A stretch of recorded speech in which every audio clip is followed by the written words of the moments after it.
I'm Terrance James, host of Neutral Reviews, and earlier this year I got the chance to review a brand new 2024 Mark A Golf R manual, and I liked it so much I actually bought one. And what I want to do with you today is a full technology walkthrough and let you know some of the good, bad, and things you may not have known you even had. Let's go. All right, let's start with the good, because what they do very, very good are these screens. I love them. They're crisp, they're clear, they're fairly responsive, especially compared to most vehicles nowadays. It has not been the bad or the big complaint, as far as I know, as far as I've lived with Volkswagen. So we will get to that in the next segment. But let me show you just quickly some of the things that I really like with these screens, other than the fact that they look pretty good and they're pretty easy to use as far as that goes. So with the touch screen. So here, a lot of cars, including that Civic Type R, as much as I like it, when you are in R mode, that's it. So if you don't like that R mode screen, well, tough luck. Where this one here, I'm going to put it in R mode, and it is going to do the same thing. It is going to change this screen here to one that a lot of people are going to like. It's got the nice RPM at the top, shift lights, everything else like that. But I personally am coming from a BRZ, which had the analog tack right in front of you like a Porsche or something. And the nice thing is with this view button, you can override anything and you pick the view that you want. Do you want the one from the classic one, like my 2015 GTI? Or do you want one like this where it puts the full map? That is pretty cool.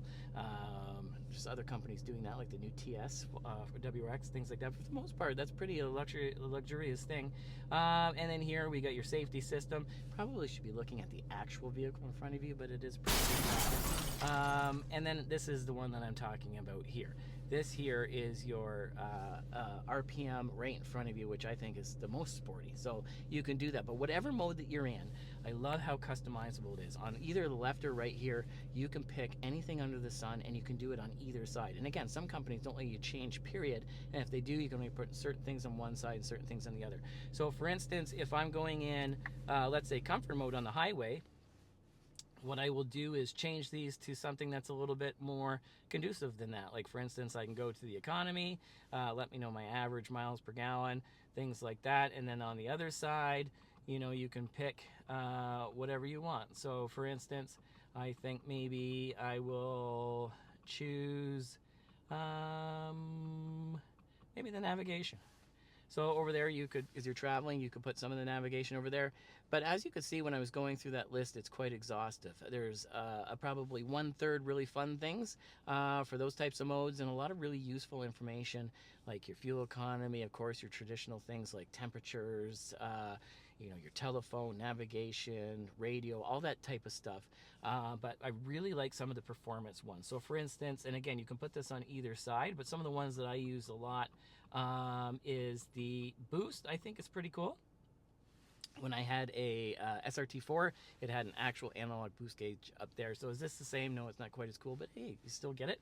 And then on the other side, I kind of rotate through between your G meter, which again is pretty cool. I try not to push this car that far, and you should probably be paying attention. And also torque distribution. Another one where it's hard to focus on the road. And again, a pleasant surprise, because I thought this being a Audi Volkswagen front wheel drive based all-wheel drive system, that pretty much that's what it was going to be. It was a front wheel drive vehicle that once in a blue moon put power around somewhere else. But when you watch this thing, unless it's fibbing to me, that power is going to every wheel and just pretty much everything but idle, which is pretty interesting. So again, what I really like with this here is the gauges look good and they're customizable, which I really appreciate. And there's other things as well. Like for instance is the heads-up display. Is that something that I would have gotten and paid the money for? Probably not, because in Canada anyway, these cars pretty much come the way that they come. You can get a sunroof, different transmission, and this carbon package, which I don't know why they wouldn't put in every one of them. And I don't know why it's $1,000. Anyway, that's pretty much it. So the car comes the way it comes.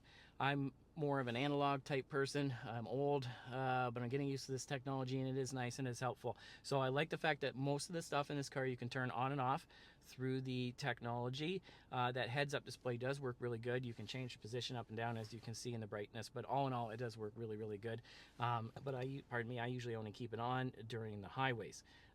So let's go and talk about some of the other things that this screen here on this side does really well, which is similar to this one. It looks good. To me, it looks as good as any modern smartphone, and it's pretty close to as fast.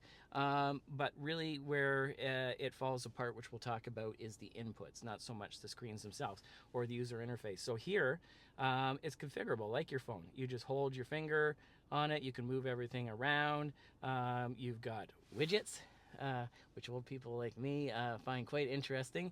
So that's where you can have multiple dynamic things on your screen all at the same time. And again, these are customizable, same idea. You just put your finger on it and then you pick and choose. And I believe just about anything can go in these widgets, which is nice. So really, really, the screen does quite well that way, which I really appreciate. And some other fun things that it does with the screen too. Here is like your phone, you can swipe down and you have shortcuts. And again, these are customizable. But one of the fun ones that I like to keep up here is the lighting, because on the new Golfs, I believe the GTI is the same now, you can pick 2 different levels of colors. I believe my Mark 7 GTI is just red, where this you can pretty much put any color combination under the sun, which is a lot of fun. And they actually have moods as well if you want customized, or I shouldn't say customized, ones that are preloaded. I stick with the R blue because, hey, that's why I picked that color to buy. So as bad as the technology or inputs can be sometimes, I'm still not blue about my purchase. So let's go and tell you about some of the bad. The ominous music comes. It is time for the bad. Everybody already knows it. It's not a surprise. It's the inputs, or the lack thereof. And I'm quite surprised, even on the 2025, out of all the complaining that people did, Volkswagen has seemed to stick to their guns and has not put, like Honda did, at least one knob somewhere that you can do a few different things with. I think that's personally a mistake, and for some reason they put like a giant iPad on there, and it looks very stuck on, where the one here looks really, really nice, and like there was some thought behind it. But some of the things where I don't know where there was a lot of thought was the fact that we are missing a tuning knob and a volume knob. And I'm not trying to be a stickler on that. It's just when you go to an alternative and it doesn't work well, it's just put the simple thing on. So basically you do most of the operations from this bar here. Now, as you can see, Volkswagen has for a long time used gesture controls for a lot of things. So you can move things with the wave of your hand. And it works not too bad. I'm going to put it in the bad category because it's still not as good as some sort of physical knob. It is touchscreen, and as we said, the touchscreen is pretty responsive and everything else like that. So that's not a huge complaint there. But at nighttime, this bar does not light up. Now, again, I own this car, and even when I had it for a week for review, let's be honest, after, it's right there, and if you can't figure that out, you probably shouldn't be driving, maybe. You know what I mean? So in fairness, it would light up, and that would probably be great, but in real life, it's not that big of a deal. And they do a lot of things, which we will talk about, and maybe some of the things you didn't know to overcome some of those objections. But most people don't know about that, and I think that is the real issue, is the fact that these inputs just don't work that great, or I shouldn't even say that they don't work this good, because here is your temperature. As you can see with me sliding the finger, it's probably as quick as if you were turning a knob. It's easy to find and work. It feels weird. We've been wired, pardon my pun, a certain way to use knobs and things. Same with the volume up and down, right? It's easy to find, no problem, things like that, and it works well. It feels a little strange. They've also done things like adding different gestures, double taps and things like that to work some of these things. So they have tried, but all in all, the inputs aren't the best. Now, on this side here, not a huge complaint after living with it. But I do have to say, I really do not like these haptic buttons on the steering wheel. Do they look kind of nice and futuristic? Sure. Do they work great? Not at all. So for instance, over here, one of the coolest things about having a car like this, or Civic Type R, GR Corolla, is your fun mode, your Type R mode, your R mode, whatever you want to call it. It should be tactile. It should be fun. Over here, it looks great. It's blue, but I hit it. Did you see anything happen? No. I'm hitting it again. Nothing's happening. Oh, there it goes. Took like 5 taps. Now, I'm assuming because of all the complaining people have done, and this is the end of this cycle. They have probably fixed some of the software. I know they have in the 25 to make your steering wheel heating button and your R button at least a double tap so you don't hit it by accident when you're driving, especially on track and things like that. But it is frustrating, and even when it does work, it's not nearly as satisfying as a real button would for an R mode or things like that. So I have to say, even when we were before looking at this and going through some of the views and some of the different options on here, they do try to give you some sort of little feedback and things, but it feels weird and clunky and mechanical, and sometimes, or I shouldn't say mechanical, they try to, it just feels weird. Just the timing is slightly off, and it just doesn't always, sometimes it goes up too far down. I don't know, just put real buttons. And again, I hear on the GTI for the new 2025 they have done that again, but they were not able to remap that R button for the new one. So nonetheless, I don't think it's a deal breaker. Obviously it wasn't, because I bought one, but I do have to say it is a little on the irritating side. So let us go now and talk about some of the things that this car has that maybe you didn't know about, like me. All right, let's talk about some of the things you may not have even known that you had on this car. And it's amazing, because when I used to sell cars years ago, the technology like this was just starting to come out, and our job probably still is for salespeople now, is to try to explain it to the client. But neither the client wanted to hear about it, nor did I want to tell them about it. And I realized once I had this car, was preparing for this video, that it's probably a great idea, because you could build a lot more value into the vehicle, because there's things in this car, even after driving a 2015, which I still have, GTI, which is very similar as for a lot of the convenience features, I didn't even realize that it had some. Like for instance, this car has heated mirrors. So on this one here, I could never figure out where to do it. I assumed it did, but I just got lazy and could never figure it out. You twist this all the way down to the bottom. There they are. And because it's the Golf R, you can actually twist the mirrors in. So when I go to Arby's and I want to show off to everyone, I'm just kidding. You can fold in the mirrors. So that is another thing I didn't realize I had. And that there is 3 people that can have memory on here, and what the memory does is it saves not only your seat position but your mirror position, including one thing that I want to show you, how you can tilt the mirrors down when backing up automatically. Yeah, nonetheless, yes, there's many things that I didn't even realize that it had, including that third person, which I found was funny, because looking through the owner's manual, like Doug DeMiro and the quirks and features, I realized that some Volkswagens have massaging seats. So obviously Volkswagen did not want to give us a dummy button, so they let a third person be able to put their memory in this car, and I only let me drive it, so I find that interesting, but I guess better than a dummy button. So let me show you when it comes to that, because that is kind of a neat feature. So vehicle is where you're going to do a lot of this stuff here. You'd want to go to your mirrors, and what you can do is you lower it in reverse gear. So I might do other videos, shorts on how to do some of this, actually set some of this stuff up, but what you can do is you can set your seat the way you like it, your mirrors for when you're driving, and then also while you're saving it at the same time, you put it in reverse and you move that mirror down, and then that way if you live and you're constantly parking beside a curb and you don't want to scrape these beautiful rims, when you put it in reverse, that will happen. Same with every time you lock the car on this screen, you can have those mirrors fold in, not just at Arby's. Now, some of the other things that you can do that I want to show you is your ESC system. Now, you can have it activated, ESC Sport, or you can turn it right off. And safely in an abandoned snowy parking lot, I took this, and if I can do a video another time, I definitely will try, but this would do drifting, if you will, or donuts, whatever you want to call it, in every single mode, including with the stability or ESC fully on. But if you were on track in a safe place and you wanted to do drifting on dry cement, this will do it, and that mode is probably the best to do it in, the most authentic, and you can change that over here. So that's really, really interesting, something you may not have known that you even had on this car, which I didn't. And there's many, many other features like that. One of the other things that this car has on it that you may not realize, or you might, because it's kind of under the bad category as well sometimes, is the hill hold. So one of the objections with a lot of people nowadays is they're afraid of trying a manual car because of rolling back and hitting someone. And I get it. I was scared of the same thing way back when.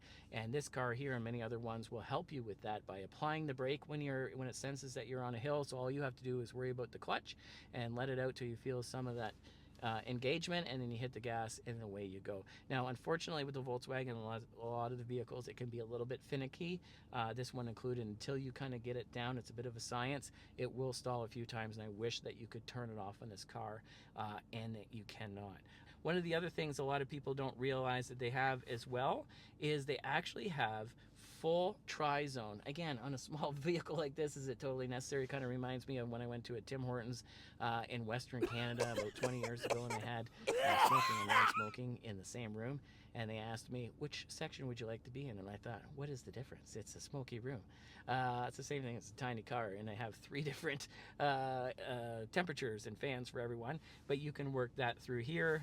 They can set it themselves, or you can do it as well, which is really interesting. But what I wanted to say, which you may or may not have known that you have, but if you come to the climate section here, and you go to settings, one of the things that drives me nuts, not just with the Volkswagen, I don't want to pick on the Volkswagen, they're all the same. And when I say all the same, the ones who totally incorporate all of your HVAC system and anything and everything that you need to behind this wall of this iPad, essentially. So just like your iPad or whatever you got at home, you got to wait for the thing to rev up, and this thing is not the fastest, it's not the slowest, but it takes time. So if you're like me and it gets really, really hot in the summer, we can get 30 plus degrees, no problem, 30 to 40 degrees in the summertime, Celsius.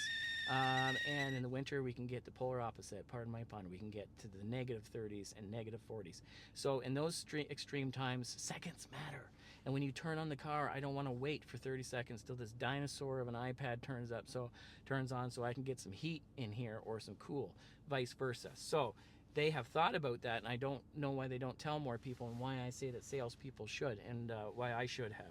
So when you come to the settings now for here, for your climate control, so let's just go to the climate control here, and you go to the settings. Here, you can choose some of the things that you want to have turned on in the background before you even, sorry, my camera's shutting off on me. So anyway, lucky we have multiple cameras. So one of the things that you could do, it's a high level of production here at Neutral Reviews, but we do it for you. So realistically, what you can do to overcome some of those objections while you're waiting for this thing to turn on is you can have your heated steering wheel, your seat ventilation, or seats come on in the background, which is nice, and you can pick the temperatures and whatnot. So a lot of that they try to overcome. And again, one of the things that this car does, again, not too bad, there was really no medium category, but again, without this, again, to be fair to Volkswagen, they have tried hard and they kind of dropped the ball on this, but I do appreciate the efforts. I think just the communication could have been a bit better, which is between those presets that we just explained there to turn things on in the background, the gesture control, things like that.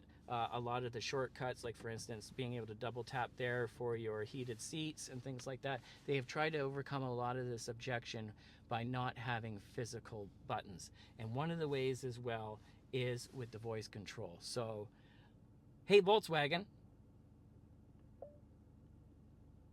turn down the temperature 2 degrees. All right. So I have to say that the voice commands do work pretty good in this. So what their idea was, we won't have as many buttons, it's going to look cleaner, it's going to be easier to maintain, things like that, but you can talk to it, you can use gestures, shortcuts, things like that. All good ideas, but I think in reality, just give us a button. Just give us a tuning button and a multi-purpose button, and that would alleviate a lot of people's objections. So I have to say, if you do own this car, you will enjoy it. If you're thinking about it, don't give up on it. I don't think any of these things are deal breaker, considering you're buying this car probably because it is a fun driving vehicle. And if that is the case, please check out the review I did on this car last week to tell everyone why I chose it over the competition. And if you like this video, please hit the like button, subscribe, turn on your notifications, and come back next time. Thanks for watching, and we will see you later.